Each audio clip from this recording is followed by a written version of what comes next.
எந்த ஒரு டாக்டர் கூட குணப்படுத்த முடியாது. டாக்டரே சொல்லுவாங்க, ஐயோ நான் முடியல, எம்பிபிஎஸ் எம்டி படிச்சவரே முடியாத காரியங்கள் கூட இந்த இயேசுடைய கிருபையால் அந்த வியாதிகள் குணமாகிறத நான் நிறைய கேள்விப்பட்டேன். நீ நினைக்கிறேன் என்னடா கரகாட்டக்காரில் மாங்குயிலே பூங்கிலையும் பாடிட்டு இருந்தேன். கோயம்புத்தூர் வந்து இயேசு பக்தர் சாட்சி சொல்றாரு அப்படின்னு வாழ்க்கையில நடந்த சம்பவத்தை சொல்றது உண்மையிலே பெரிய ஒரு சந்தர்ப்பம், பாக்கியம். எல்லாருக்கும் சோதனை வர்றது ஒரு காலகட்டம் தான். யாருக்கும் சோதனை வராமல் இருக்காது, வந்தாலும் அப்போ வரணும்.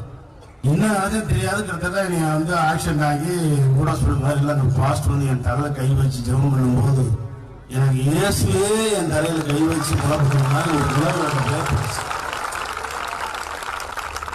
ஆனா இன்னைக்கு நம்ம நல்லா இருக்கோம். நான் இன்னைக்கு வந்து நான் போறேன், அப்புறமா நின்று நான் பேசுறேன்னா அதுக்கு எல்லாமே இயேசு கருணையிலேயே சொன்னாலும் நீங்க